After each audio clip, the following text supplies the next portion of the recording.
actually all of you are now off screen. Anyone basically from these tables and that chair where Lynn is over is in view.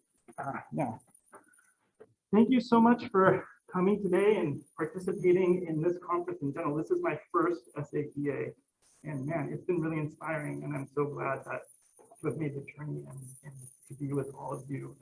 I also have it in my notes to thank all the organizers, especially, and Casey's been awesome, and you know, herding all the cats around, so it's been an enjoyable time.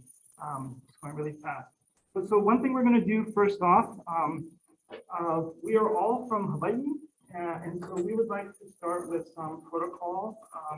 If you'd like to just stand, please, and join us in this. It's non-denominational, but so we're going to start with a couple of chants and Oli and the Mele. So I can put that. Oh yeah, the screen, the camera's on. No, Oh yes, oh sorry, yeah, so that you can follow so along. that you guys know what we're saying. No, this is it doesn't explain what we're saying. Yeah. So we're not just like, yeah, some context for you guys. Yeah. So before I get started, this Oli Kahea Hawaiian is about our community, introducing ourselves. That's what Oli Kaheas were for, and this Oli is by Paul Kalanikava Flores Jr., who actually taught me another Oli when I was back in high school. So. Okay. Hui hui kawai maka o waenai. Kahe wai mai ke po o wai o kane wai. Lo ihi ke ala hele o ke anai I puka aku mai ke awalau Kualoa e. Holo I nana kulima I lima kaha. Lua lua le a hiki waenai e. Ke mapune ke ala o ka male lau li'i. Mai pani kawai o lai, a he wahi no noi, e pani mai o e. Mahalo, everybody. Yeah. Now you guys can get seated. Thanks for joining us. Yeah, what we like about standing is other than like we never want to like look down at other people, and we always like to be on the same level, especially when exchanging introductions and getting to know the space we're in or other people. So yep, mahalo and Yeah, thank you and welcome. Yes. yeah, no, that's part of that. Yeah. Oh, I'm sorry. So we're going to unmask all the speakers will unmask. So like if you can mask, please, just for safety's sake and so we don't drive Casey crazy. Oh, the other person I want to thank was Cheryl. Cheryl's been, gosh, she's been also herding cats and organizing a bunch of stuff. But man, thank you very much to her as well. Yeah, again, thank you to all of you for joining us. I know it was a long way from the foyer to here. We were thinking, oh man, hopefully, if we're going to have just a few people, hopefully just like one person, we can all talk to just that one person. But so today, our topic for today for this panel is we're going to be talking about the collaborative farm sustainable agriculture network that we are all a part of in Hawaii. We are all from Oahu, and as you'll see like through this series of talks, there's a lot of movement and a lot of people, very thoughtful, very motivated people working in the space of sustainable agriculture and larger food system reformation, both in Hawaii and then beyond. And so I'm going to start off with some contextualization and talk about the project that I'm a coordinator for. And then we'll go through a series of talks. Nanea and Lynn, who are both farmers at the same place that I work at, Maho Organic Farms, will give some context to like both our operations and our internship programs and our education and outreach programs, but then also they've both come through the system and can provide some of their personal experiences in agriculture. cultural training and education. And Taylor also is a product of that system as well, just a little bit before. And so Taylor will also be talking about sort of at the other, sort of another perspective, kind of like we're both coordinators for education programs, and we're part of a collaborative farm network that's coordinating internship. Should back up a second, introduce myself.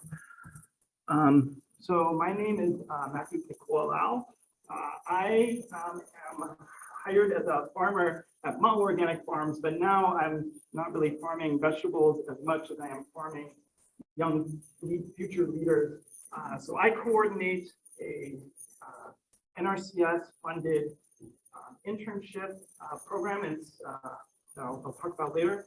But most of my time is spent corralling people and motivating people and creating programming for those programs. And I'm also a lecturer in the Sustainable Community Food Systems program at the University of Hawaii, West Oahu. So I work with Albie Miles, who I believe was one of the people who helped initially start up SAEA. Yeah, so it's a pleasure to teach with him and work with him. So it's a little bit about me professionally. Personally, I grew up sort of part-time in Los Angeles and part-time on Oahu. My family, my dad's side of the family is all from the island. I'm part Native Hawaiian, part Chinese, and part Norwegian, so I kind of span a lot of different cultural spaces, and which is, I think, very like appropriate and relevant to sort of like contemporary experience in Hawaii and beyond. Yeah, and so my motivation to work in this space is largely from my value system, having grown up in this place and being a part of that community. So a lot of my work is wanting to generate, I think, a different way of thinking that is incorporating more Indigenous Hawaiian thinking in how we're relating to our food system and to the landscape. So that's mainly what my motivation is and what I'm working on. And I'll introduce folks as we sort of go along, because what we're going to do, so there's a series of sort of overarching questions that I'll put forward in a second. And through a series of talks from us, we'll sort of provide you with some of what we're doing, some of what we're working on, and we'll stop after those talks. And if you have questions at any point, we have lots of time. So if there's anything that's not clear, just stop us. And we'll do like probably 15 minutes for each of us to talk, unless we're really, really talkative, like I usually am. And we'll have sort of like an opportunity for folks to ask questions at the end of each of our talks. Then we'll have a panel discussion, informal, but we'll be a sort of, there's a sort of a set of questions that are within these sort of themes that as sort of provide for us to talk about, but we can talk about anything we're interested in. So topics from like in general, sustainable ag education. A lot of what we work on is in the space of racial and social equity and justice. And that comes from this place of valuing Indigenous knowledge and trying to help revitalize that, because like a lot of Indigenous people, Native Hawaiians, and other Pacific Indigenous people are undergoing a process of cultural discovery, cultural revitalization. And a lot of that knowledge is very relevant to what we're, the challenges that we're facing in the world today, but then also just sort of ethically, it would be, it behooves us to foster that. And then a topic that is also really, I think, has a lot of potential for discussion today is this collaboration of knowledge sharing, and different people have different perspectives, people have different knowledge, and people have different like wisdom that they can provide. And I think that some of the stuff we're going to be talking about today exemplifies that. So these are some of the questions that, I don't know, I'll just put up here and we can be thinking about. Again, if we have other questions that come up and arise, we can definitely discuss those things. But so what, like, understanding sort of where we're coming from and what motivates the collaborative nature of what we're doing. And to see we sort of are in the space of a really complex network of different entities, different people that have knowledge and have opportunities for sustainable ag education, probably like a lot of places. And then so like there's a lot of potential challenges that exist for us working in this space. And we'll talk about some of those things. Some of them are social, some of them are like political, legal, some of them are institutional, some of them are, a lot of them are really sort of financial or like land-based, right? And then I try to think positively about these things. So like also there's a lot of opportunity in working in that space of challenge. And I think a lot of those opportunities come from these places. So like what sort of unique opportunities through doing that work provide us with that come from diversity and knowledge and different pathways for a young person to move through a space of learning, getting to a place where they're working in agriculture or adjacent to agriculture in the broader food system. This is a view actually of our property at Ma'o Organic Farms. This is a combined roughly 270 acres that we're starting to farm and expand our operations on. Yeah. This is the broader Lu'ulu'ule Valley, which is on the leeward side of Oahu. This is the Pacific Ocean. So just to give us some context, this is where Hawaii is. It's a large archipelago in the middle of the Pacific Ocean, the largest ocean on Earth, and it's one of the most geographically isolated locations where people live. I also like this, presenting this view. Often we get, I think, sort of a narrative of being very focused on the island, and thinking about the land. The ocean was very much a part of Pacific cultures. And so a lot of the thinking and a lot of the mindset was not about, oh, I have this tiny island. Well, one, the island was an abundant thing, but also it was a part of this much larger system that they could move within. And they very much saw as having a relationship to. So that's another framing, not just where it is, but also sort of give us an idea, because I think a lot of us are interested in growing things, right? So sort of geospatially, latitudinally, Hawaii is sort of on the same latitude with sort of, Central America, like Yucatan Peninsula, and if you sort of go further east, southern Florida, and sort of the Caribbean, right? So thinking about that, that's the sort of climate space. And in Hawaii, like across the islands, there is incredible diversity in elevation gradients. So it can go all the way from, like 12 to 14,000 feet, all the way down to the ocean. And thinking about that more, if you think beyond just the land, right, into the ocean, Mauna Kea is actually the tallest mountain on Earth if you go below the surface of the ocean, right? So incredible elevational diversity. There's also really strong rain shadow effects, right? So as weather systems generally move across the island, they sort of move from east to west, and there is precipitation that gets dumped usually on the eastern side, and then that dries out the air and it moves across to the west. And so you get these rain shadow effects, so really stark impacts on living things because of that effect. There's also really high soil diversity on the islands. A lot of places, maybe you've seen some pictures of really red, like oxidized soils, but then we have in Lu'ulu'ule Valley, we have vertisols, which are really, really heavy clay, nutrient-rich soils. So all kinds of diversity in soils. And so a lot of those factors and several other ones contribute to really high biotic diversity in the islands too. So really high diversity in plants and potential to grow things there, right? It's basically, depending on what elevation you're at, essentially have a 12-month growing season. And sort of related to that also, but then sort of in the larger context of the sort of globalization, we have really high rates of non-native species introductions to the islands too. So it all sort of contributes to this really rich, really diverse, really complex ecological environment. So this is the island that we live on. This is Oahu. And that picture I was showing you earlier is over here. This is sort of this is the naval base. You can see that cleared area there. So that picture was sort of looking sort of north from there.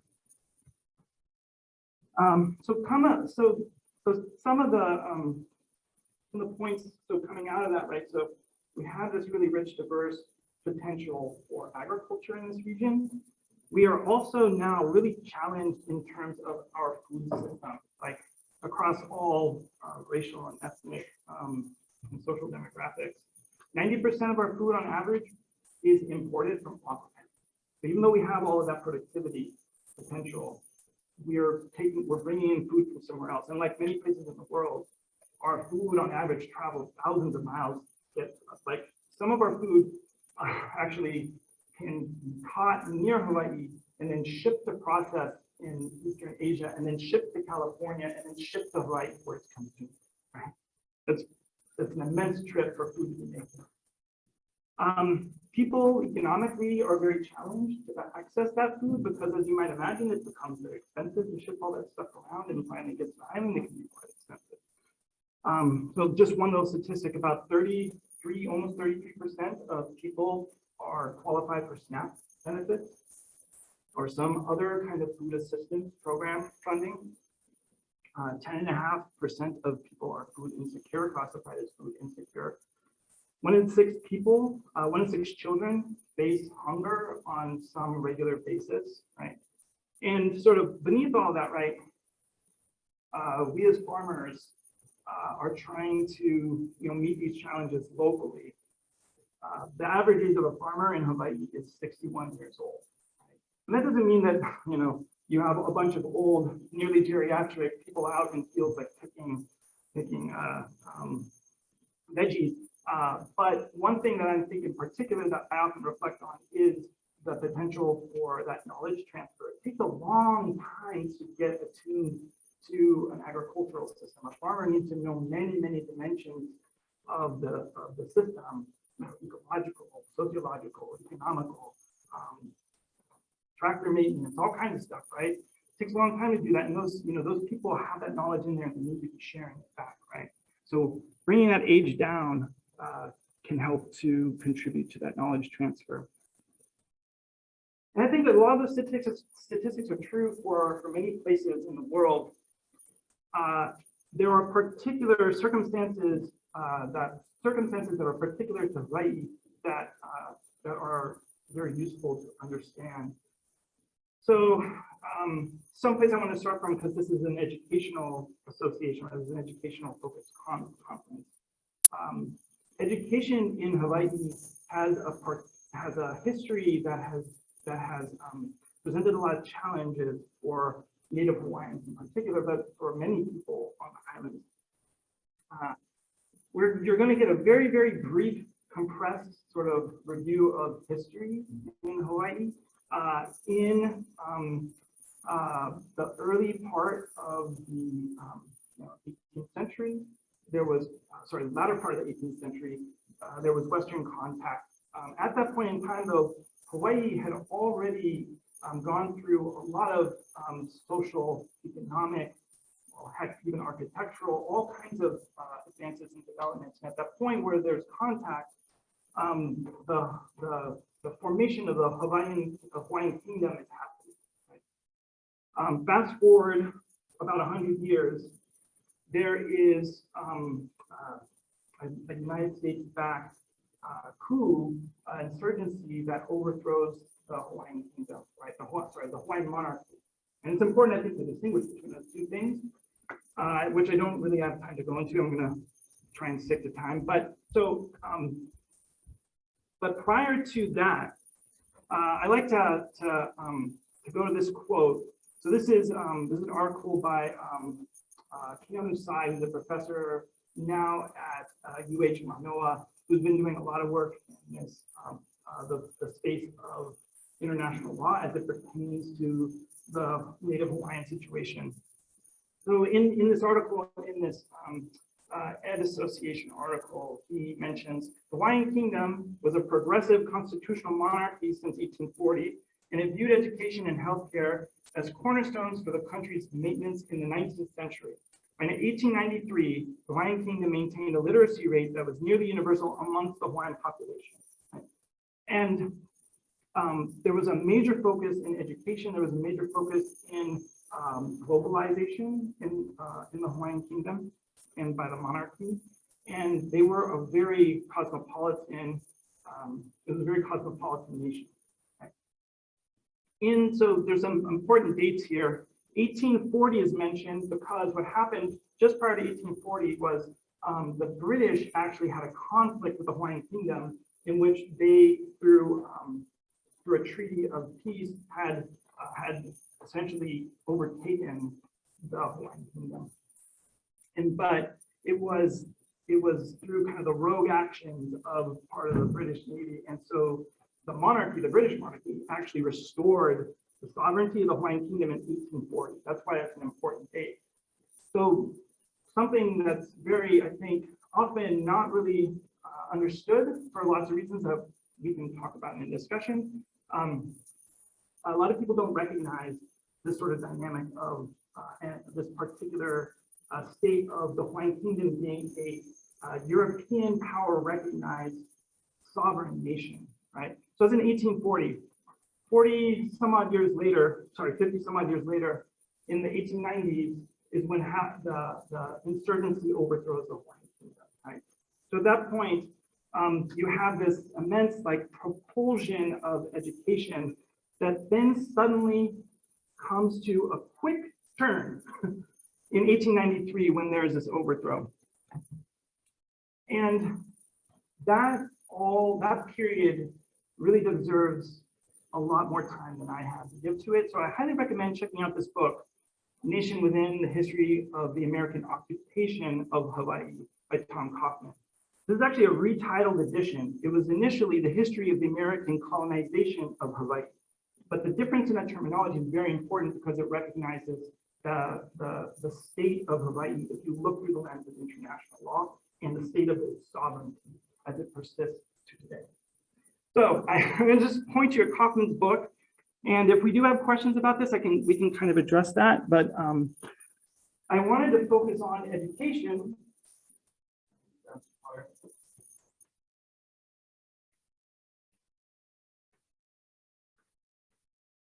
And there's some really important ramifications that come from that sort of political complexity. One of them is essentially from 1890 something up until, possibly today, depending on how you set these benchmarks, there's been a process of denationalization that had happened and had been that Native Hawaiians and other subjects of the Hawaiian Kingdom had been subjected to. So there's a picture, I'll just blow this up real quick. So this is from a Harper's Weekly publication back when Hawaii was being reclassified as a territory of the United States. So this is a group of students on Oahu that were brought out on the lawn, and they were going through these morning exercises, one of which was reciting this line here, which says, "We give our heads and our hearts to God and our country, one language, one flag." And particularly, I want to direct people to the one language aspect because this has a major impact on education in Hawaii. Essentially, teaching in Hawaiian and teaching Hawaiian was illegal through the various laws that were enacted after 1893. And that actually persisted well into the 1980s, right? So this has a lot of ramifications politically, but this has major implications for, as you might imagine, teaching about your culture, teaching about the land, which was a major component of Hawaiian culture, and also teaching about agricultural practices within that. So this is actually, I'm referencing this from Keanu Sai's work, so I'll just mention that, but it's originally this Harper Weekly edition from 1907 by William Inglis. So this was a part of this program for patriotic exercises in public schools in Hawaii. So that's a part of the situation. Another part that came out of the 1890s was the transition of land ownership, land control. One of the major things that happened is the transfer towards the shift towards plantation focused agriculture really takes off here. And land control for agriculture primarily dominated by a few entities. It was mainly to produce exports. So you have this major shift at this point in time. basically just before the start of the Green Revolution, where you have this this transition to a lot of the products that we think of in Hawaii, right? Things like pineapple, things like sugar cane. That really takes a hold here and has been having a lot of impact since then. Another thing in terms of land use is also military. So just real quick, this is a map of Oahu, and on the left you see the military lands, the training areas and bases that occupy those landscapes, and on the right you see agricultural lands. And just like our situation in Maho, right, we are adjacent to the Lu'ulu'ulei Naval Base, which is now defunct submarine tracking base. But you know, just as an example, like we're a great example. Like there's this very tight, you know, placement of land because we only have so much there, right? And a lot of it is controlled by the military, and that's a product of that the political dynamics. Another thing is health, right? So from many reasons that come out of this period of the 18th, 19th, and 20th centuries is the impacts on the health of Indigenous people and Indigenous Hawaiians. So of the 5 most populous races in Hawaii, Native Hawaiians are the most likely to be in poverty, whether you're looking at it statistically as families or as individuals, right? Well above the total population rate. So 7.7% of families in Hawaii are in poverty. For Native Hawaiians, it's 12.6% of families. So this is what is happening and contributing to food insecurity. Another quick unfortunate statistic. These are the odds ratios, or essentially it's like how many times more likely is someone to be in general health distress. I'll just point to, so NHPI stands for Native Hawaiian Pacific Islanders. They're somewhere between 1.25 and 1.5 times more likely to be in general health distress. And a lot of that relates to things like food, right? So they're at the top of the list you don't want to be on for things like diabetes, obesity, cancer, those sorts of things. And a lot of those things relate to food, right? Not just food consumption, but also food production, like being able to grow your own food, know where your food comes from, have culturally appropriate foods. So one thing before I was there, folks at Ma'o were working with, in collaboration with the Mauna Kea lab at Burn School of Medicine at Noah. And this study tracked individuals and their immediate families for several health metrics, examining, what is the impact of getting people to work on a farm? So this is interns and other people working on the farm. And what they found just in the last, this has only been running for a couple of years, but we've seen marked decreases in metrics related to diabetes, but then also other metrics. So essentially if you think of working on the farm as a health intervention that has health impacts, positive health impacts, like decreasing the probability of diabetes. And this relates to several things. This is sort of the hypothetical mechanistic model that they're working on, is that the farming that experience is being provided is this sort of holistic health intervention. And that changes behaviors, like the consumption of vegetables, but then also, you know, the sharing of vegetables, sharing with your family. And that has the potential to, one, directly impact your nutrition, but then also they're studying things like the gut microbiome and seeing shifts actually in the composition of the microbial digestive system. And those things have the potential to feed forward and impact the glycemic indexes and potentially impact diabetes. And so these are some of the mechanistic health pathways that they're exploring from a Western medicine model. And that's really motivating, right? Because this is something that we may recognize as important, but often it remains invisible if it's not quantified. So this was a study that actually quantifies these health impacts. So something that one part of that holistic intervention is a part of a sort of a larger context of what we call aina-based education. So aina is the Hawaiian word for land. It's worth thinking about the etymology of that. So ai is the Hawaiian word for food, and na is a stem that indicates like action, right? So aina is something that feeds, and that perspective is emblematic of that, thinking of the relationship between being connected to that landscape and then that landscape being connected to the food. It's so core. It is the word for food, right? Another part of this that we actually practice a lot and teach and try to integrate into our programming and model is this concept of lokahi, which is balance, harmony. This is similar to sort of the environmental ecological concept of ecological balance, but we take this in a lot more holistic way and work on it both from a health perspective and a relational perspective. Another thing we use are concepts such as kilo, which is observation, and ike, which is knowledge. So gaining knowledge through observation. You know, this is something that I think a lot of good farmers do. And this is a core thing that we try to teach in the programming. And a part of all this is shifting people's mindsets through the programming.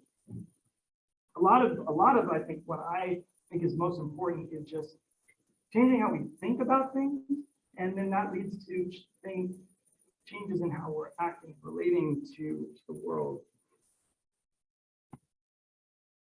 A lot of our programming is around that cultural revitalization. So teaching those concepts are important. As a whole, though, what we're trying to do is enable people and empower people, especially through our internship programs. And a lot of that is about, through that activity of farming, reconnecting to that landscape and reconnecting to the food and reconnecting to the water. I wanted to mention this book. So this is a book by Candice Fujikane, who is a researcher, an academic at Kualoa. The sort of the core theme that I find really inspiring in this book is rethinking and reshifting our framing around food, and generally like focuses on reflecting on most of our food. If we're a production oriented farm, we're working within a model that is like a monetary capitalism based model for the most part, right? That model tends to promote the scarcity of products, right? Producers are aiming to sell products at an optimal price. That price increases as things become harder to produce or sell, right?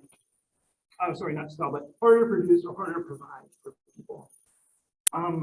What Fujikane recommends is, and this is sort of getting back to a very indigenous Native Hawaiian perspective of reframing how we think about the food system and thinking about abundance, producing abundance, elevating that relationship between the land, the water, and the people, and the production of food.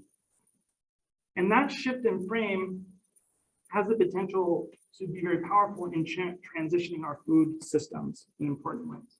So I'm just going to lightly touch on some of the programming that we sort of work on across all of our various educational programs. We work in a space where we're revitalizing, re-elevating, sometimes rediscovering pedagogical tools. So this is something that's very frequently taught is thinking about sort of ecosystem scale, thinking about really bringing to the forefront a lot of these Hawaiian concepts of ecosystems, right? So teaching the water cycle is something that often is used.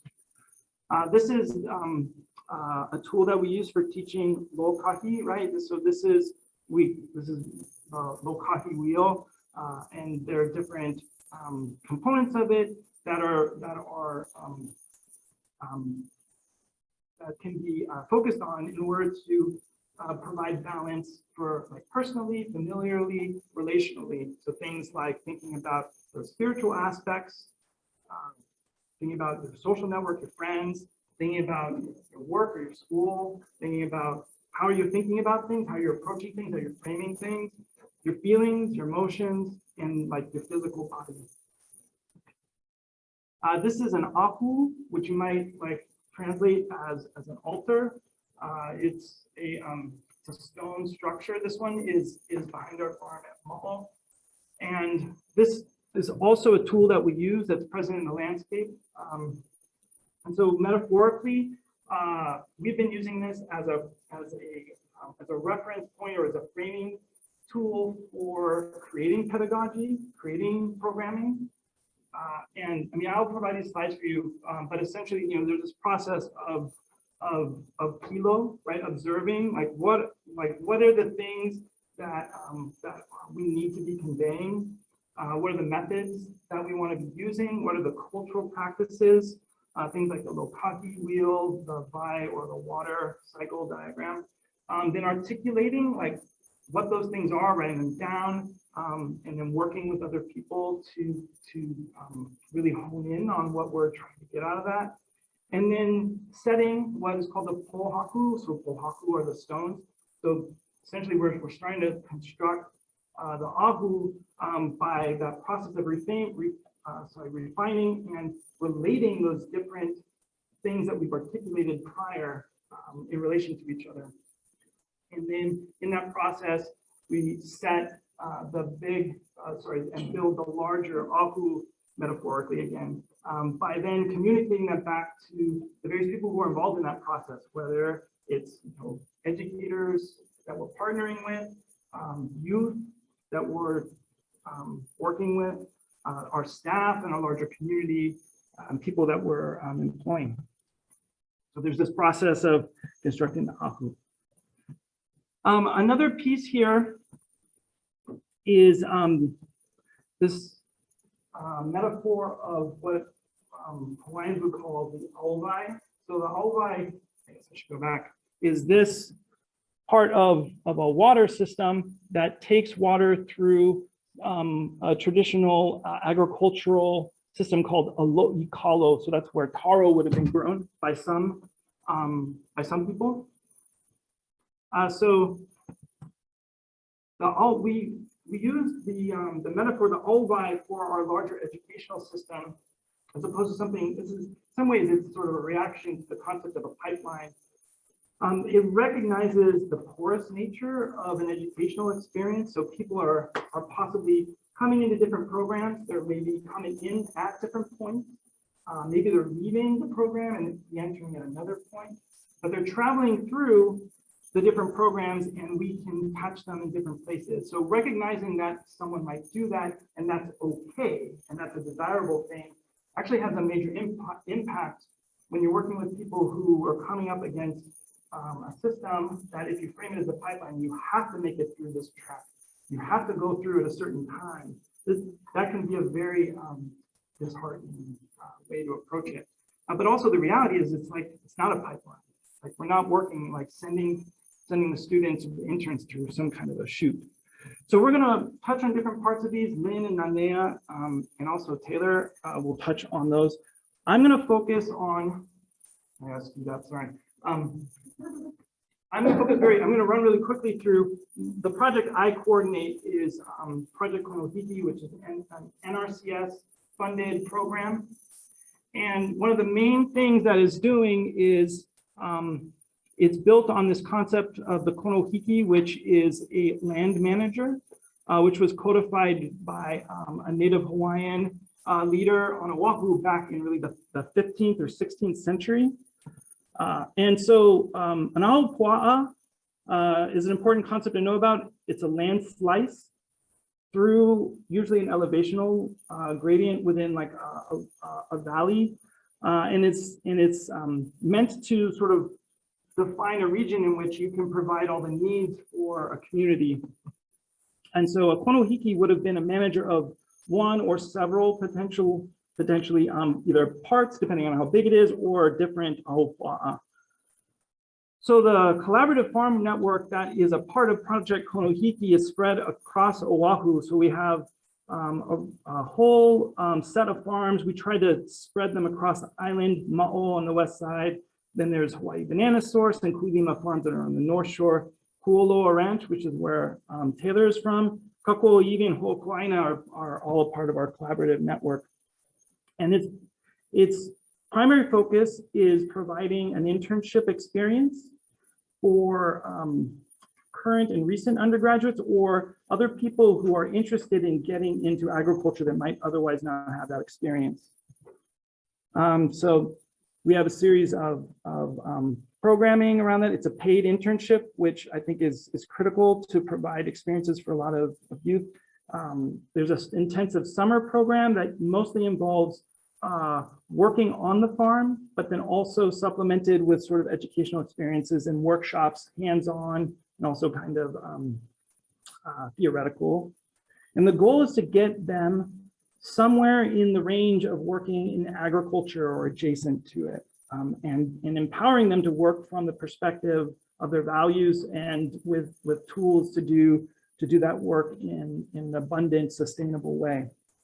So there's two concepts that I use to sort of frame this program. One of them, Native Hawaiians have a number of, you might translate it as aphorisms, but it kind of doesn't do it justice. They're called Olelo no Eao, and they're things like this, like Aohe pao ka ike I ka halau po kahi, which would translate into not all knowledge is contained in one school, right? So you don't learn everything from one place. Another Olelo no Eao that I work from a lot is makahana ka ike maka ike ka mana, which is in work is knowledge, and in knowledge is power. So part of the thing here is like getting people from a lot of places, a lot of different experiences, and having that experience be active, have that experience be work, and through that work, you're learning and being empowered. So these are a lot of folks who are in the program or supporting the program. And before I transition, I'll just quickly take any questions.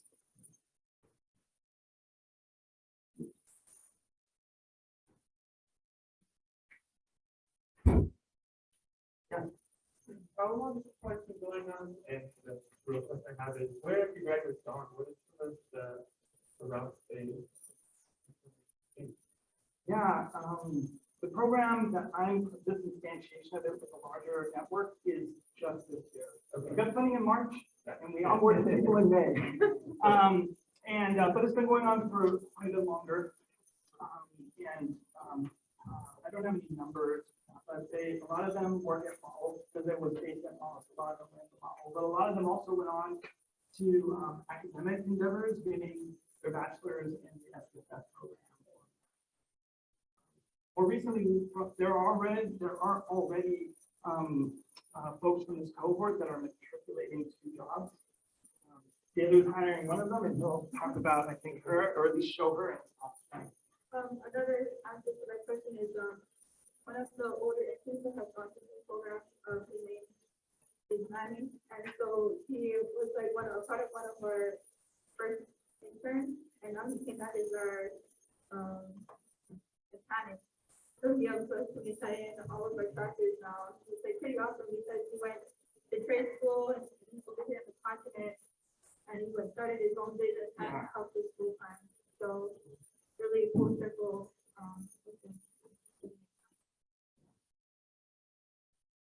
Yeah, other questions at this point? Yeah. Maybe this is the Project Konohiki. Is that based at Western? I mean, the board of Western, is that? Yeah, how's it funded? What's the Ma'o holds the grant of the agreement, and we manage it. So I don't put that Ma'o. Ma'o is the main director, organization director. We actually don't have any direct relationship with this project. we don't have any direct relationship to wage, but sort of informally. Yeah, I guess one area is share some language that we that coming into the impact kind of the direction we're going with that part.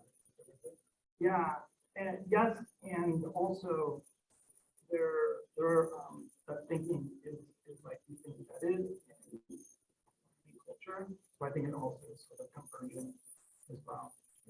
Yeah, I read a little bit of Matthew Levin. He identifies with that.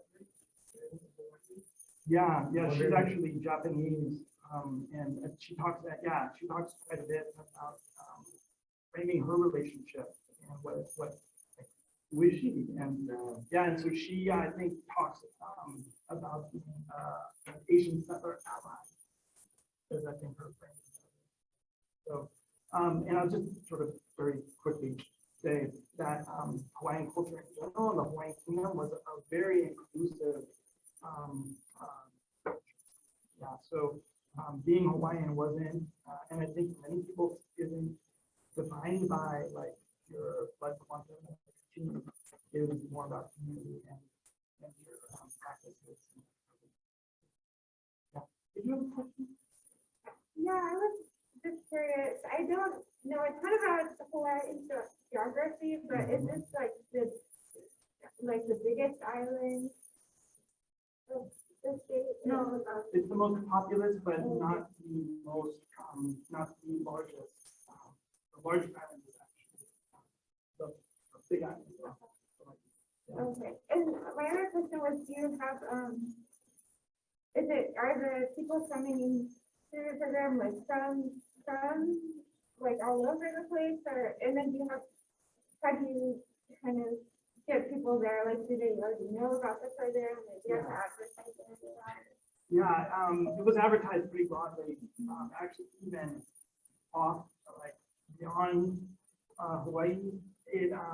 And actually I got one applicant from Ecuador who I unfortunately couldn't even interview because I wasn't sure like how that would work.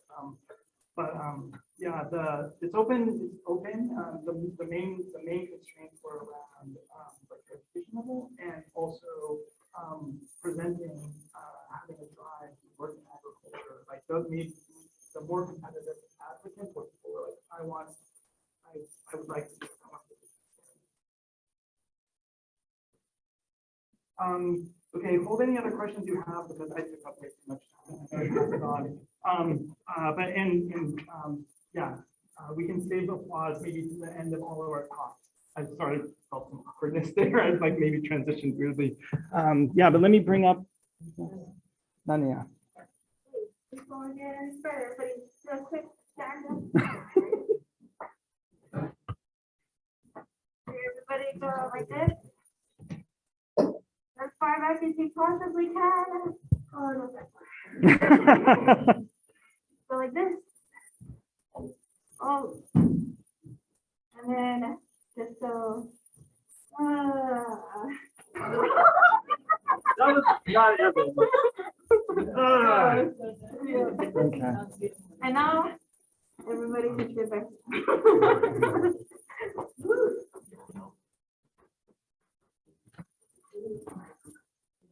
Okay. So I hope everybody's ready to learn a little bit more Hawaiian language words. I myself do not speak Hawaiian language fluently, but all you can do is try. So yeah. My presentation will be more about the programs that we have and going more into depth about collaboration with different organizations. And yeah, it's more about Ma'o. So, okay. So just bringing us back to the SAEA conference back in 2018, which was, I'm pretty sure, the last one. So this statement, which was brought in by at the same time as the SAEA conference, Ma'o was hosting what we call the Ho'ola'aina Youth Leadership Congress. And so Ho'ola'aina, so breaking that word down, Ola is health, is life. Aina, again, is that which feeds. And when you add the word whole to it, it means it puts action into that, to what you're explaining. So ho'ola aina means to give life, to make healthy again. Yeah. So I'm not going to read through this quote, but what was really key to this was the development of the statement. And so our statement, this statement was built on asking the youth what they wanted in the food system and the change that they want, but helping them to articulate what they wanted to say without changing the content nor manipulating anything different from that message that they wanted to share. And so one thing I wanted to point out was this little, how do I do this? Well, section right here. It says, they started with, we the youth envision a future of ho'ola aina. And what resonated with me was where we are educated in health and la'au, which is traditional cultivars, and food is grown with aloha by our hands on our land because food is medicine. And so, you know, coming from 17 to 24-year-olds, and that's what you hear at a conference. Yes.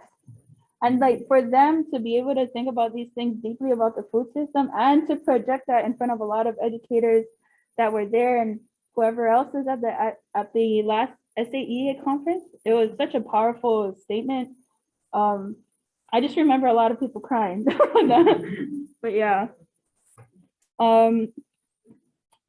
That's the next one. Yeah. And so before I get more into what ma'o is, here's another olelo no'oiao, or a wise saying. It's nehuli kalima i luna pololi ka opu. Nehuli kalima i lalo piha ka opu. Hands turned up, your stomach is empty. Hands turned down, the stomach is full. So you can translate this as, if you don't work, you don't eat. But what I like to say is, you're always asking for help and you're always going to be waiting for help because it's always not going to come to you. If you do it yourself, you know that something's going to happen. So it's about, for me, I translate this for myself as taking initiative. Yeah. So here's a quick vid, if it plays. Oh. Oh. Please play. Oh no, please play. Can I press this? Yeah, give that a Oh no.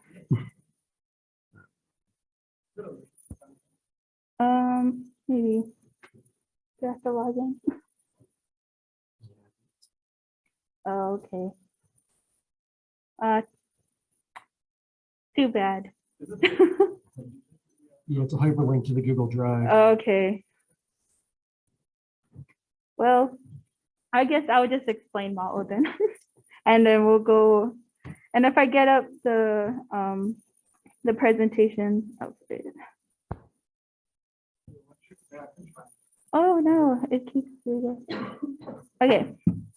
And so Mount Organic Farms is a part of the Hawaiian Community Redevelopment Corporation. It's verified as a 501c3, and that started in the year 2000. In 2001 is when the farm was actually started, and it's the flagship program for the corporation.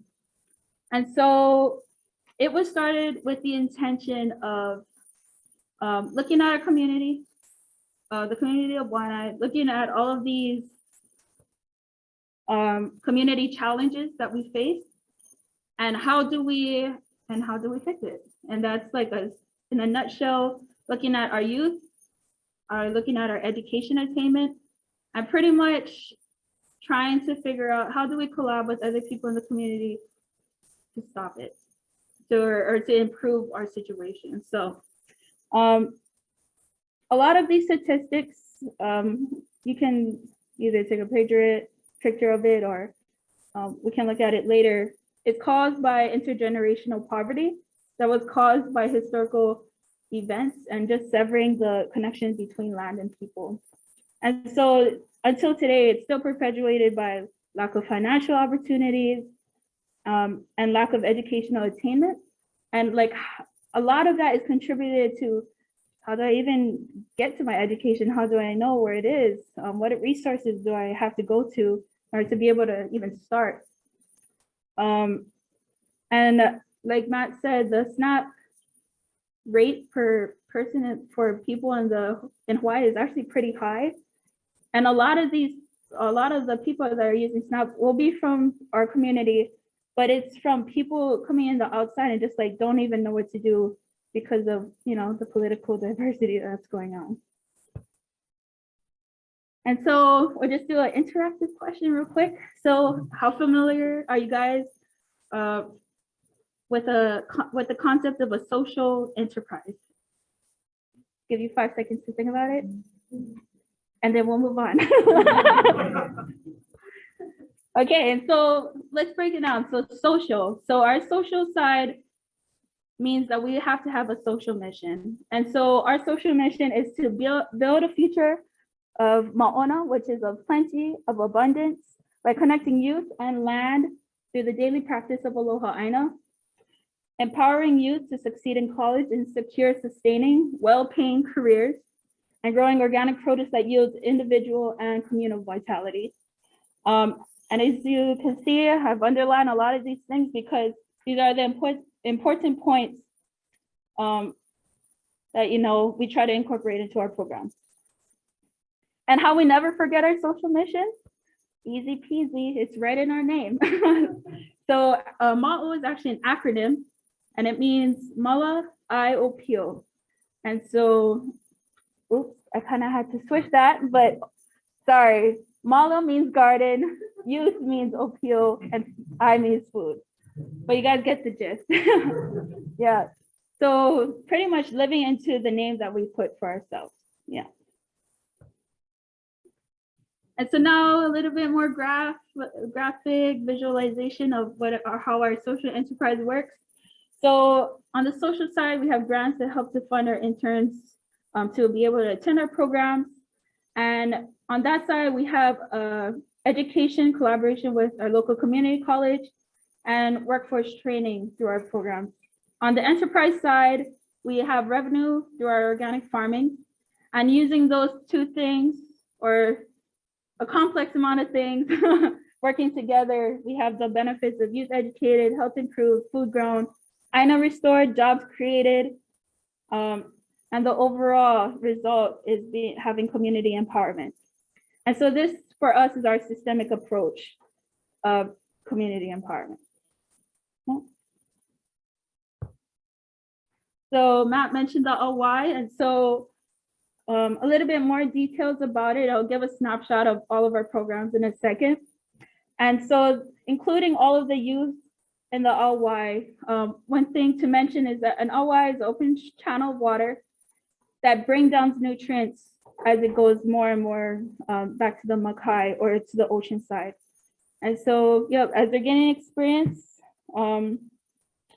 yeah, we formed the program so that the interns can build upon themselves and their self capacity and how they connect to the community. So the first part about our all-wide program is our high school internships. And so what I really love about our high school internships is that in terms of recruiting, putting ourselves in their space, because we can talk about like, okay, yeah, join us for a program, but to be physically there and to be able to, you know, talk and, you know, connect with them, which is what sometimes we lack or forget to do. Like sometimes I'm like, I didn't even tell anybody my name. And that's like the first thing you should say. Yeah. And so it's a 1-week internship experience. They get to go to Huaka'i, which are field trips. And they have some pretty cool classes like emotional intelligence. They learn how to do oli or hula. Yeah, a lot of fun stuff.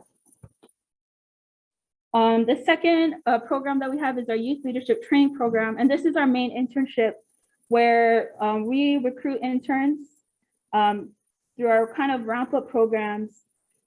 And they're given like a trial of 8 weeks, so to say, of how it is a little to be in college.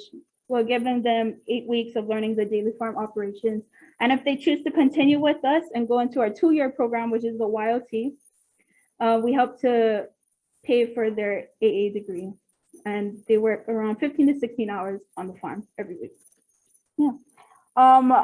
In terms of the interns and how they're like broken up, so to say, we have a cohort system. So that means we recruit interns 2 times a year, 1 time during the summer and 1 time during the winter season.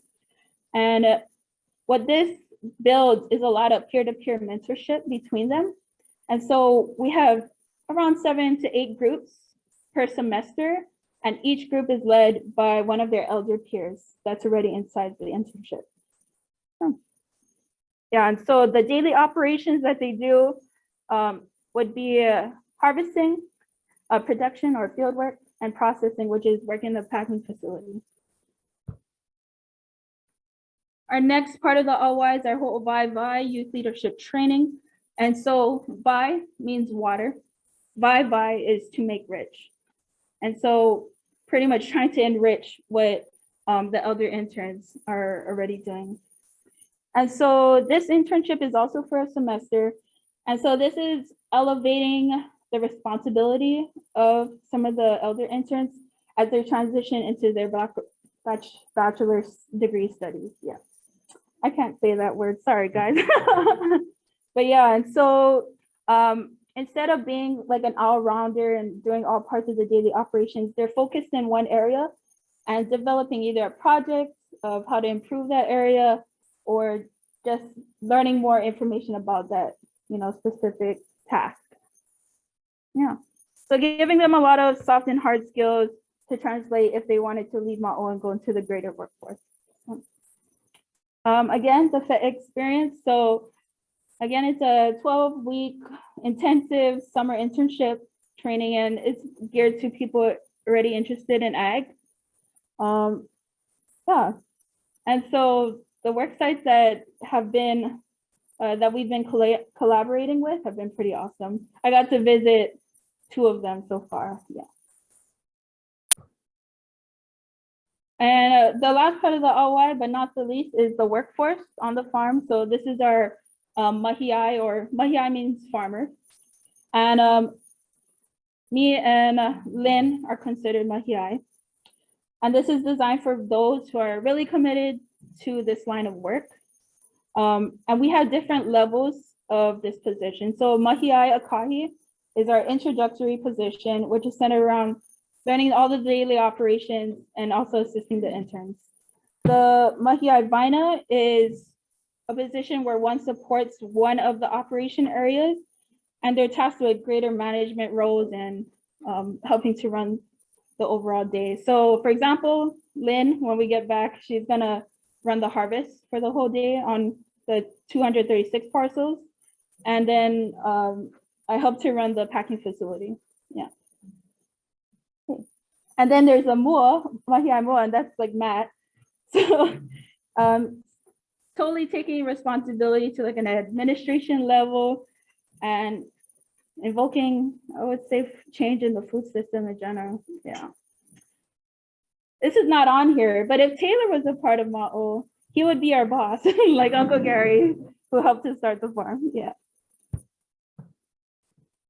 And so getting to our partnership with our local community colleges. And so through this partnership of having interns enroll in college while also supporting the farm, we developed a really close relationship over the last 20 years. And right here in the middle is the advisor Poki, and he's really helped with everything up here. So academic advising, course sequencing, and just helping to support externally. And we also have an education team within Ma'o, so we also can support them internally. And so this collaboration helps to ease the interns' minds of like, where do I get the resources for my education? And they can just go right down the road. To travel our community only takes around 15 minutes. So you can just imagine how much more people are able to, attain their AA as of now. One of the last things I want to get to is our expansion. And so 2018 was the last SAEA. From 2019 to even today, we've expanded our total amount of acreage from 21 to 281. And it's been quite a lot of growing pains along the way. And so I took this picture up here right before we left. And so that's our new packing facility being built. Down here is the initial 2019 acres that we first purchased. And it's filled with a lot of invasive trees and weeds and kiave. It looks way more beautiful now though. Over here we have our general manager, Kawi. I'm pretty sure some people met her at the last conference. And learning how to install our own pipe. Just a lot cheaper, but it gives us a skill set that, you know, that we could take to a lot of different jobs. Yeah. And so we call this expansion Ma'oma Ona, to make Ma'o more abundant. Yeah. And so over the years, we've collaborated with a lot of people. And so a lot of these folks have not only helped us with funding, but impacting our community and pushing the standards at which we have to hold ourselves. And so one thing I want to get to is this term co-producers. And if you guys know about slow food, this term co-producers was coined by them, and it pretty much means a conscious consumer that is interested in knowing who grows the food, how do they do it, and what troubles they face in having to grow that food. Yeah. And so for us, this includes all of our farmers markets, our grocery and natural food stores, and restaurants and eateries. And so as of right now, we sell about 40 different co-producers. Yeah. And before we end, this is just a snapshot of what we've accomplished or have worked on in the last 20 years. And so up here is the 2000, and ending in 2020 is the first time that we made $1 million overall. Yeah, and so as I said, it's a lot of growing pains, especially from 2019 to 2020. Just for some stats, from 2020 to 2021, we had a 40% revenue increase just based on land expansion. And that just shows how important it is to put land back into production and how much more food that we can do. Yeah. Yeah, and so what I want to end with is we look at this and it's like, okay, like what deeper meaning does it have to us? And so what I felt about this is we've been able to create our own narrative, and that's why I'm so happy I got to go to Julie's presentation. Our unique narrative with land and people, and that we pretty much grafted on top of a rootstock of historical events. So farm returns. Yeah, mahalo, and yeah, thank you.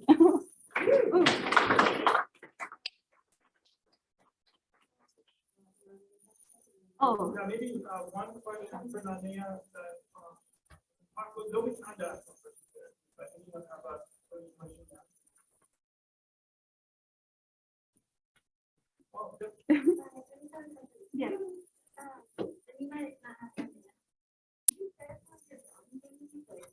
Yeah. So yeah, definitely with the expansion, seeing the capacity of individuals on the farm, and I think this goes a lot for like the increasing amount of work that we've had to do. And so we've had some pretty long days in the first times of the expansion, and not being used to that in the first like half of the year was pretty intense for a lot of people. And I'm pretty sure this goes for any business that goes through a big expansion like this, but having to restructure our employment was one thing. And so the tier multi-hour thing was a result of that. Another growing pain was like a lot more labor all of a sudden. So to clear 286 acres worth of kiawe wood, if you guys know what kiawe is, it's a very hard, very hard wood to chainsaw through. A short story, sorry, is when we first got the 19 acres, my boss, Uncle Gary, he's like, we're gonna have a day where we try to chainsaw kiawe down and let's just see how far we go. Yeah, you know, like less than half an acre. It was really tiring, but you know, a lot of skills that we put into the toolbox because of the. Well, you're ready to the rolling. Okay. Lynn. Okay, how do I? Okay. Good job, Mama. All right, how's it going, everybody? Yeah, still alive, still awake? All right. Yeah, I'm gonna try to go through this fairly quickly just so we can get some respect to the last presenter Yeah, thank you. and leave some room in the end for some more Oh. discussion. Because I really want to know what you guys Yeah. are thinking, all the work you guys are doing as well, right? Because we're all doing very important work here. We'll get you up. All right. Make it old lady ready. This one, right? Yes. Right on. So, aloha mai kakou. My name is Lynn Batten, and as Renea said, I am a full-time Mahi Aiwaina at Ma'ora Farm. I currently run the harvest crew as of last week. One of our good buddies named Raleigh left, so I'm taking on that kuleana. As of recent, I spent my summer learning tractor work, so I was really excited for that. I've been at the farm for about 8 years now. So I got a little bit of experience under this belt, and I think as Renea and everyone did a good job at introducing who we are as an organization. I thought it'd be a nice segue to kind of just share my personal experience throughout the program. As Renea went over the different levels of like the YLT, the high LT, the whole YLT leadership training segments, I've actually been through every single level of that. So it's not too serious for presentation, just my personal journey that I'd like to share with you all. I am confused. What do I do? Especially on the other stuff. Oh, here we are. Okay, I'm not that.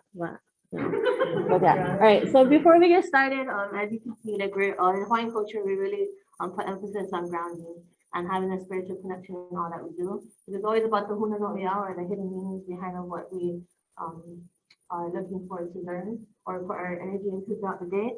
So I wanted to start off my presentation with this word. You guys all learned that ai is food, but when you put the word mea behind it, it kind of changes the importance of the food that you're intaking. So mea ai generally means in Hawaiian good food or food that nourishes your body. So when I think of I'm a writer, I'm a poet. So when I think of words, there's always like so many different meanings behind what it is that it means to you. And in Hawaiian culture, one word can have many different meanings. So when I think of the word mea ai, I think of like what is it that nourishes my body or my soul? What is it that is feeding me to be healthy, to do what I need to do, right? So what is my function? So I wanted to maybe open it up to one or two people. Maybe if you guys can share, what is your mea ai? You know, what is your function? What is your food? Or what is that one thing that kind of empowers you or motivates you to do the work that you're doing? So maybe one or two years, if you're brave enough to share that with us. I will share it on the presentation, but anyone? No one has a mea ai? Oh, there goes that too. We'll go with his back there first. I love kale, vegetables, but also alongside of a really good piece of pork rolled like Yeah. I like pork too. So we should get together one day. And then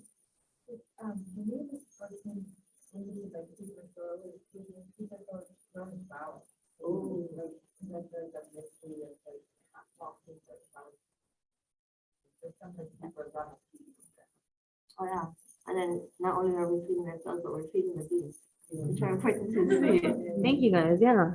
So mea ai. So as we go on, through the presentation, you guys might not have all shared an answer, but just think of that in the back of your mind. You know, what is your function? What is your why? That's one practice and belief system I think that really helped me through my journey at the farm. Okay, old lady. So in Hawaiian culture too, it's important to say who you are. Names are very important. Knowing who you're speaking to is very important. So again, my name is Lynn Batten, and when I speak of this myself, I'm also speaking for a lot of community members at Ma'o as well, who are back home that can't speak for themselves today. But I'm an organic farmer, I'm a mentor, I'm a teacher. I'm not certified as a teacher, but you don't need a degree to teach, as we all know that.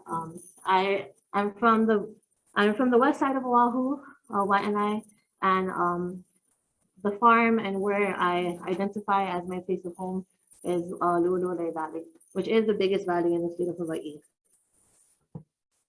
My educational experience actually started off in Ma'o back in 2014. I did take a semester of school on my own before joining Ma'o, which didn't go too well. I really wanted to go for psychology because I like talking to people growing up. They seem very drawn to me to talk about all their problems. And I was like, let's do this.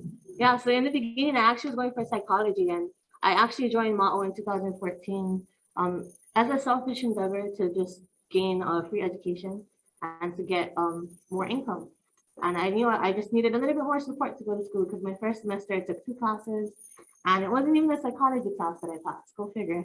So yeah, so I joined the farm. Then when I got to the farm, and I'll share that on the next slide, or the following, I kind of got a deeper connection to the land. So I continued on within the royalty program and graduated in 2017 at LCC with my liberal arts degree. As I learned more about the food system and watch videos and learn more about the challenges that we're facing globally, I noticed that I kind of did have a passion of deepening that connection with people a little bit more. And I got more interest in the environmental health and working with food directly. So I also got a certificate in food security, and my whole educational journey transitioned to wanting to work in food systems. So I recently just graduated a year ago. I have a baccalaureate in sustainable community food systems and political science. Woohoo, yeah. So these are just some photos of, there's a nail on the right, your left, at our student garden, and then just a little bit of the UHS Oahu school, and then our professor, Elby Miles, who runs that program. Okay, so thinking about education, I kind of wanted to just put this slide out on here because I think we all view education in the well, not us here for sure, but in a general form, a lot of the times education is just confined to a classroom. A lot of our years, especially in Hawaii, I've seen in Ohio, they have like a lot of great agricultural programs in their school, and I'm totally envious of that. But back home, we don't have a lot of opportunities to kind of connect on a deeper level at school. So a lot of my educational experience from the K-12 system was a lot of indoors, a lot of reading, math, writing. And while that's all fine and dandy and all skills that we need to develop our assets in life, a lot of the main goal in my perspective, is that we're just reaching a goal of graduation, right? It doesn't matter what you do to get there. Once you graduate, you can go out into the new world. And I find a lot of challenges in that system because there's also other ways we can deepen our educational experience other than just focusing on getting our foot out the door and into the real world. So I really want to try to connect how my experience got empowered through education, through the practice of growing food. So how can food teach us? How can food be a kumu? So my title, I actually didn't read my title, so there we go, go figure it. It was actually food as kumu. So kumu in Hawaiian means teacher. So what can food teach us? And what role does agriculture play within education today? So going back to the youth leadership training program, I started my experience back in 2014. And like I said, I was kind of disconnected from the land, kind of disconnected from the realities of the food challenges we face in the world. But working at the farm really shifted that perspective for me. And it kind of gave me a deeper meaning and a deeper understanding of what my community was facing. Yeah, some of these photos really kind of just show the connections that I felt as an intern and that other people are getting to experience as well now. So getting in touch with land, There was that one girl that goes to school here. I don't know her name, but she was like, I don't really like, we're at Price Organic Farms, and it was like compost. We're surrounded by doo-doo pretty much, right? All the stink smells. And she's like, oh, I don't really like this kind of outside work. She's like, I love nature. I'm like, this is nature. She's like, yeah, but I like the other kind of nature, the nice nature, the flowers, the trees, the birds, the bees. She didn't say that, but along those lines, right? And I was like, in my head, I was thinking, oh man, there's so much more to it than that. But not a lot of people have that connection, and not a lot of people want that connection, which is fine and dandy. But being in that experience, I was able to connect a little bit deeper, and getting my hands into the soil, connecting to food. So look at the way he's looking at that carrot. Like he's looking at it like it's the best carrot bunch in the world, right? And that's the kind of pride and the kind of feeling that ideally the people that go through this youth leadership program training, we want them to feel, right? We want them to be connected to the land. We want them to not only connect to the land, but in this practice, connect with their peers, right? There's a beautiful, beautiful synergy that happens working outside all day with someone, not being confined in a classroom, being able to openly and freely talk about your dreams, your aspirations, and kind of building a relationship and a level of trust based on just that environment, right? Yeah. So how can food teach us? So I think the main thing I learned through my YLT experience, which was 2.5 years for me, was that it taught me how to connect with myself. It taught me how to connect with others. And it kind of gave me more of a meaning in life. It gave me a purpose. I think when I first started at Mao, I was pretty unsure of what I wanted to do with that psychology degree. And I was pretty lost and I don't get emotional. I always get emotional. I was in a pretty dark spot when I first started, but it gave me a reason to like want to wake up early in the morning, and being in a beautiful valley really helps with that too. So yeah, so like I was saying, I think one key part about this whole system working, right? You can have education, you can have the land, and have lessons on the land, but if there's no safe space, or what we call in Hawaiian pu'uhonua, all these deeper connections aren't able to happen, right?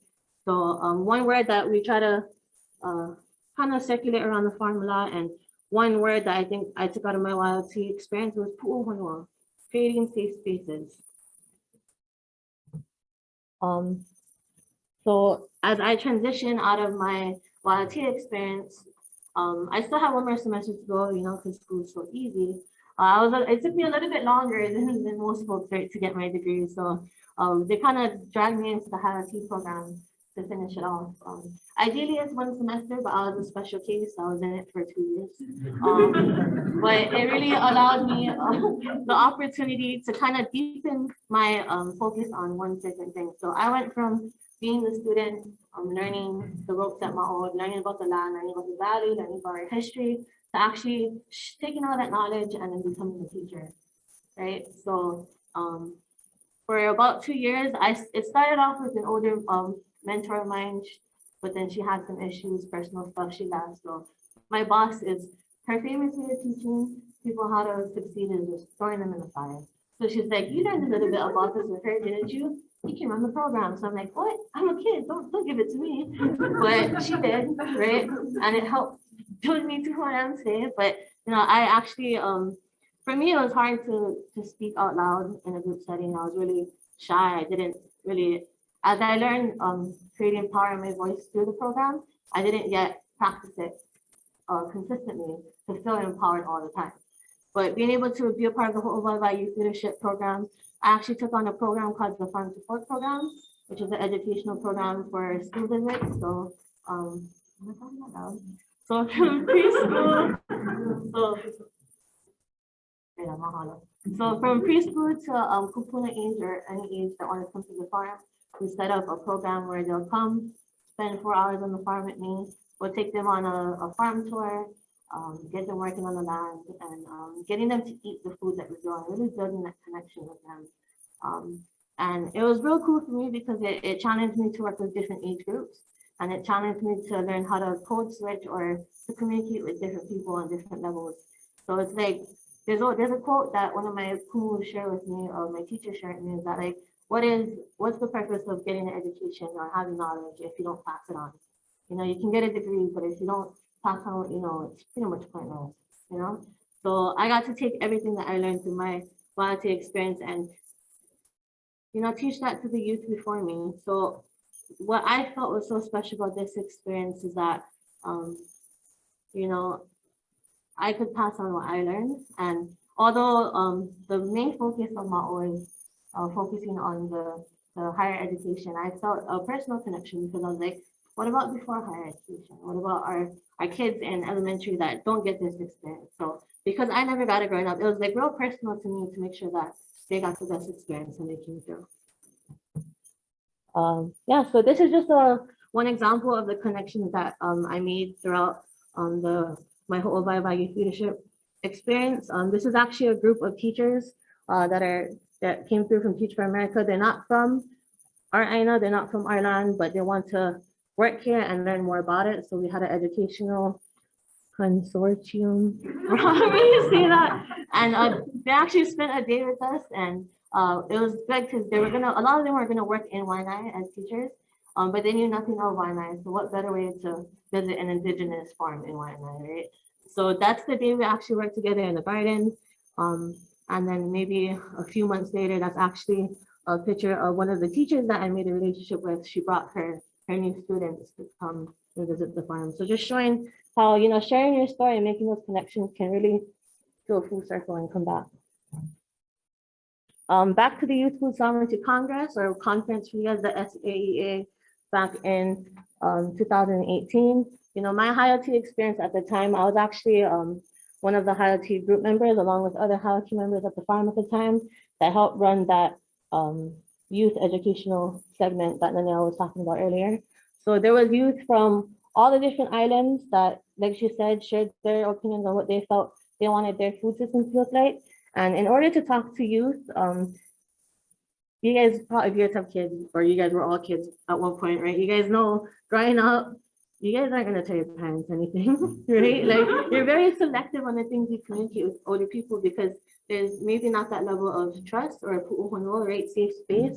So it was our idea for us younger folks as Hayati leaders to be the ones that help run that whole segment. So the 3 days of the SAEA, we're doing this at the farm with these young folks. So long, restless nights for all of us, like 15-hour days for just these kids, you know, like, but they're so passionate about all the disparities that we're facing in our community that they had a lot to share. And we wanted to try our best to word it in a way that, you know, we shared that message. So that little quote on the bottom, in order to understand what the youth want, all you got to do is ask, you know, and all you have to do is create that safe space where they feel that trusted enough to speak. Yeah, so we went to Oahu Island. I'll just breeze through these really quickly, where we recruited people from Kualoa Farms and Ho'okua'aina, which they grow kalo or taro. We went to Kauai Island, Waipaw Foundation, which is a big taro production in Kauai Island. Makaveli, also taro.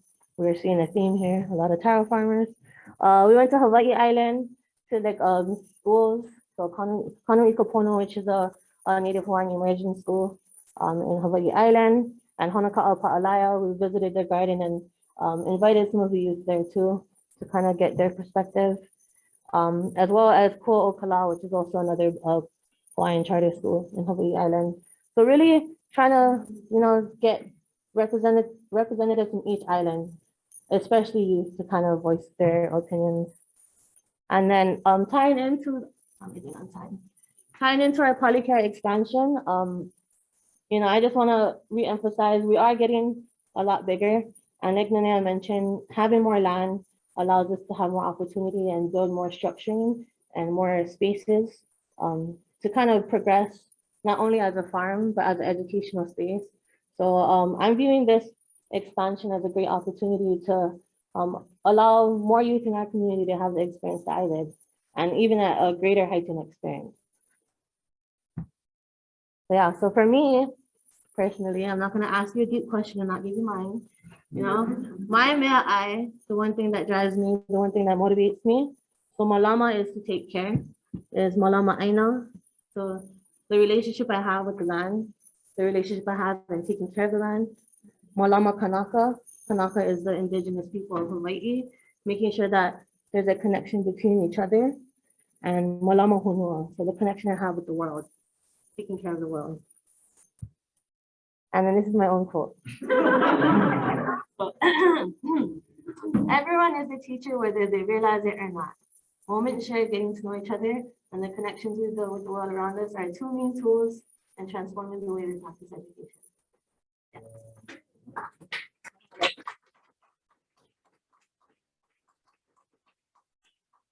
The question for Lynn is a transition to Taylor's talk.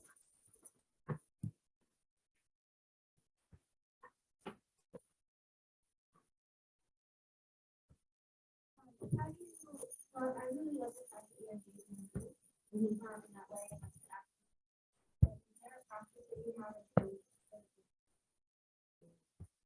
Yeah, so what we did throughout the Congress is that we had a lot of different workshops and learning how to use it first, I think, and creating a safe space. So I know like whenever we're having presentations or something, there's always like a time for it, so we just sit around that. So teaching this first is like workshops on different ways of communicating and different ways of listening to kind of like get them grounded in intention, and then teaching them the power of studying boundaries while communicating, and kind of after we set that in with them, doing some icebreaker activities, building trust, trying to become close to each other. I think that really allowed the ground setting before the discussion happened. And then when it did happen, just I think giving them the opportunity to speak, knowing to not speak over them, even if it's not, even if they do get kind of thrown off guard a little, allowing them to express what it is they have to share before you send that community so that understanding what they're trying to do. That makes sense. Very nice. Last talk, Hey guys, how you doing? I'm a little nervous going after Lynn, because Lynn just killed it. Good job, Lynn. No, I really appreciate you guys, spending all the time you guys have with us. I think their message is really the key message that we wanted to get across today. And so what I'm here to kind of do is kind of be the glue that kind of shows what that full circle relationship would be, because kind of a testimonial in the sense of somebody that is the partner and recipient of all the hard work that Ma'o is doing. Real quick, it's kind of a decent bit of context about myself. So I know I look like I'm about 21, but I'm a little older than that. And what's nice is the context and the kind of contrast, if you will, that I'm able to engage with these guys, because number one, it gives me somebody to hold the on the trip out there. But the second thing is, the second thing is that it always inspires me to see the youthful, excitement and exuberance that I think comes out of these groups. And what's been very interesting for me is I have a degree from UH in vegetable crop production, but it was from a really long time ago. And so what I was taught in school has a lot less to do with the context of sustainable ag, integrating Hawaiian culture, and kind of that movement of, we are one, and we really need to look at it as a cohesive movement rather than keeping our own silos and keep our heads under the sand. And that even is translated further in the fact that my agricultural career began in the plantation industry that Matt referred to. So if you think about the fact that I've kind of done the whole thing, and what's been really neat is I found myself here at Kualoa Ranch, which is 4,000 acres on the windward side of Oahu. Just to give you a decent amount of context about why that has relevance is because we are, Matt mentioned an ahupua'a system or a land management system. We're actually 3 fully intact ahupua'a systems under a family-owned company. And what that means is that we oversee not only the rain shed and the point source for all fresh water on the property, but we also oversee all the farmland, and we also oversee all the coastline. We do have a land management scheme that has a lot to do with managing it under that context of we are our own neighbor. In other words, anything we do at any part of the farm and property is going to affect everything else we do. And so ahupua'a is not only a geographic separation, but it's also a mentality of we are one, and we have to do what's right for everyone, not what's just right for you in that moment. And I think that's kind of true for everything, even down to education and food production. What we've done over the past 30 years or so is we've diversified our economy in the sense that we're now not only a farm and ranch, but we also are a destination from an ecotourism standpoint. So guests are able to learn about culture, about agriculture, about land stewardship, natural resource conservation by visiting the property through different standpoints, whether it be things like ziplining or things like horseback riding. But what it really does, and what it's important for this conversation, is that it creates an economic driver to do all the things that we want to do in moving forward in a community-minded and basically a pattern of thinking that we want to teach our kids and that we want to move forward as a whole state, if you will. So a big part of our land management plan, if you will, as a company, is how do we utilize existing resources for food production? How do we utilize the pastures that are already there to create grass-fed beef? How do we utilize our farmland to create vegetables and produce? How do we utilize the coastline to farm things like oysters and shrimp, as well as traditional farming methods for finfish? And what we're able to do is we're able to take those assets, we're able to put them back into production, and we're able to then take those products and share them with our community through direct-to-consumer sales of those products at prices that are very relevant. We are on the windward side, on the wet side. However, we are not a very high economic demographic with high amounts of native populations and underprivileged populations. And so what we're trying to do is we're trying to create a little bit of an oasis in the food desert, particularly in local and nutritious and healthy food, if you will. So by doing all of these things, what we're able to do is this is just kind of goes through some of the different things that we raise. Pigs are my favorite, but that doesn't matter. One of the things that I do think is really important too, just to mention before I go into the education aspect, is because we're so diverse in our offerings, and because under the same umbrella of agricultural and ranching items that we teach or that we have and that we actually utilize, we also have a full-time committed land stewardship department. That's kind of what we refer to as the natural resource conservation, rangeshed management, riparian restoration, native species eradication, invasive species eradication, native species promotion and outbound. So for instance, we'll find really important native species, we'll georeference them in the forest, we'll go up to the correct times of year, collect the planting material, and then we will then nursery them and outplant them in different areas. Now, all of these things, we're a big entity in a small neighborhood. So all of these things, it's really, really important to us that we share them with basically anybody that will listen to us. So thank you for listening to us today.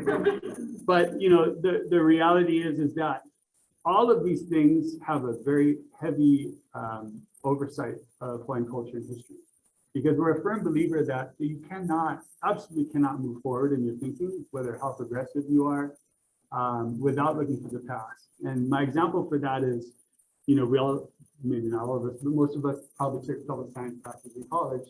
They can break down from the data and from the very analytical perspective why something is. Whereas we have kupuna that we can ask, and they'll tell the exact same story. They can't break it down the same way, but it doesn't matter because they're coming from a multi-generation, hundreds if not thousands of years of doing something over and over again. And the knowledge is probably stronger, quite frankly, because it's been put into practice. And so what we try to do is we try not to discount that. To me, that's almost more important.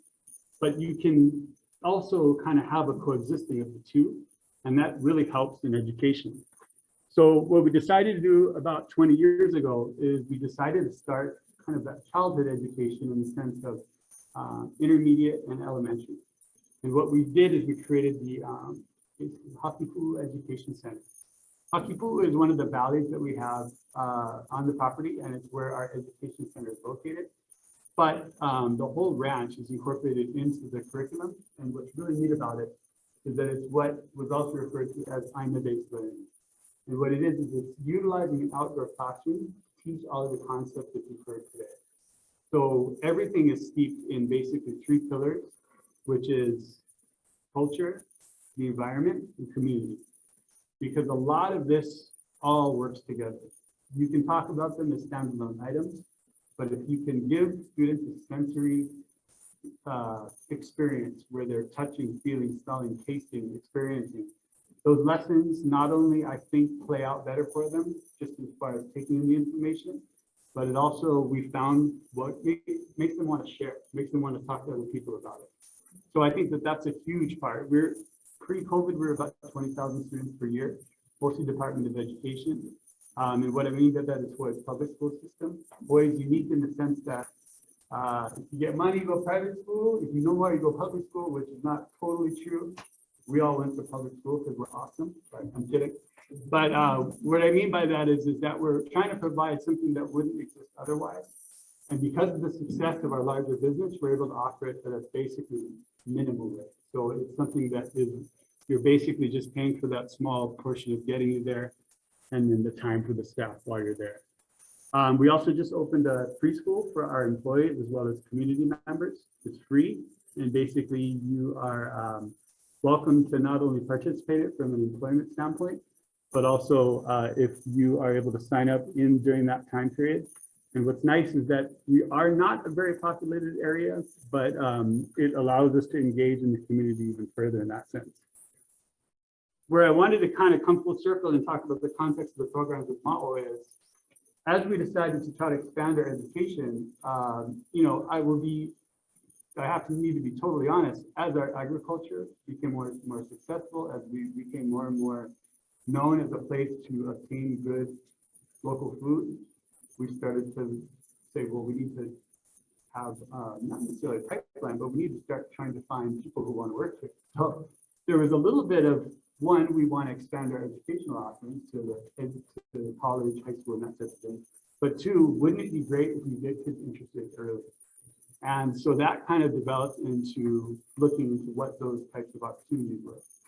So the first thing, my manager, who is one of the owners and as our president comes to my office, sits down, he goes, you got to do exactly what Ma'o's doing. And I'm like, whoa, if you guys know anything about Ma'o Organics, their program is absolutely incredible. When it comes to community and youth engagement and elevating a community, I can't think of anything that even comes close to that. So the first answer was, no, we're not going to do that. So what we ended up doing is we tried to pair with existing organizations. And again, I like to be forthright and real. When it comes to grant monies, we make too much money. We're a private organization. A lot of grants have AGI restrictions. And I think that's good. That's there for a reason, right? But when it comes to programs like this, a lot of times you cannot pay an intern who is in-house if they're going to be doing work that resembles a job posting that you already have. It's an actual labor law type of thing. And so we have to basically get creative. And so part of what we're doing now is we work with the Windward CTE program, which is great because you'll have folks that do have endowment payments that will support the program through this local schools in our area. So 3 public high schools, one of them my alma mater, which is kind of awesome, all engaged. We take interns from those. I won't read through them, but there's some really cool highlights here on this slide. We just started that 2 years ago. Absolutely incredible. Just hired one of the interns from our first program. So that's another really cool loop. And Kai is amazing, and she works in our vegetable production farm. What we've also been able to do is partner with Ma'o. And what's been fantastic about that is it's the similar thing, is they are the masters of kind of the programming, obtaining the funding, and really putting it into a relevant purpose. And we felt honored, quite frankly, to be asked to be a partner. And so we're one of the 6 partner farms now. I believe there's 6 of us. And so what it is that a curriculum is based off of a syllabus that we on our farm create for them. However, it is weekly engagements on Tuesdays with check-ins on workshop days, as well as learning all of the context and all of the, I guess, all of the good things that you heard Lynn and Nanea talk about, because that's something that, quite frankly, we just haven't gotten there yet. I mean, they're so far ahead of us in regards to having that full type of circular and kind of closed loop type of dynamic. And so I think that at this point, I do want to stop. So there's a tiny bit of time at the very end, but I did want to finish with what's even more amazing is that we actually just hired one of our Ma'o interns last week. And so when you think of kind of putting play into practice, It's, excuse me, Practice into Play. It's a really, really successful program. And then I also did just kind of want to point out, you know, I've been listening to a lot of the conference content, and you guys have really cool programs. And I just ask that you don't discount partnerships with private industry, because there are some of us out there that definitely, I promise you, that your programming can oftentimes dovetail into what we do really well. And the benefit can be symbiotic, kind of like we found with us guys. So yeah, I appreciate your time. Thank you very much.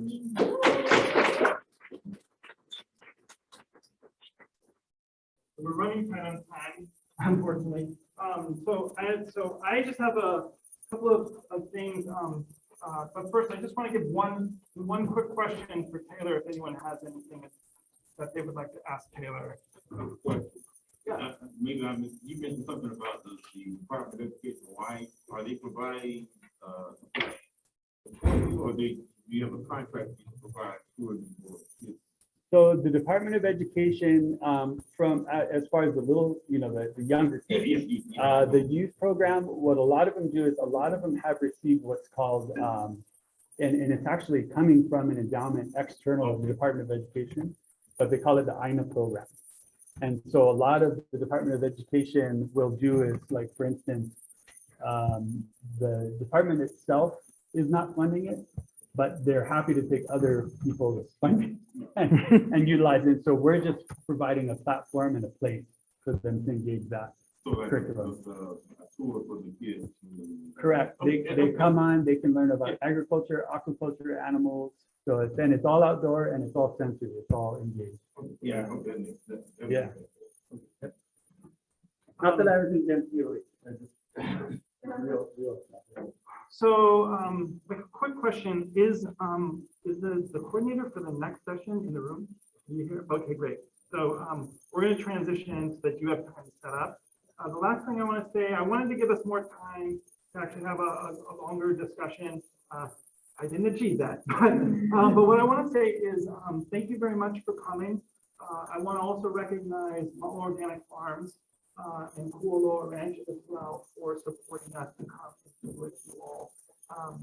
If you would like to find out more about the stuff you've heard about, I'll just give you my email. So it's just Matt with 2 T's at mountorganicfarms.org. And then I can connect you through, can't find a, I think there's stuff in there. these are like, I would like to write it up. And then, so Kualoa Ranch and Mount Organic Farms are both on Instagram. If you want to like check on what we're doing, just at those names, Mount Organic Farms, plural, and Kualoa Ranch, you know, are the. Right, it's going to Kualoa, it's actually Kualoa Grove, all one word. K-U-A-L-O-A, and the Grove. Yeah, and so yeah, please connect with us in some way if you have more questions for me or for Taylor or about any other programs. I'll be happy to coordinate you and link you through to whoever you want to talk to. And hopefully we'll see you next SABA, which I'd love to do. And the last thing I'll say is, so to the next folks, I'm going to hang out and stay for as much of your session as I can because I think it sounds really interesting. We're unfortunately going to have to take off right probably before the end of that because we have a plane to catch very early tomorrow, so we're going to head back to Columbus. But last thing is, thank you everyone for attending, and thank you very much for my panel. You guys are great. I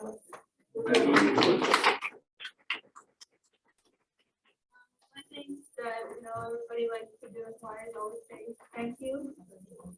I wish I am. So actually, yeah. So. Most everyone, I really appreciate. Do you know, so you put it in here, right? Everybody has met and. I have some people coming in remote. There was you guys, I don't know. Okay, all right, I'll try.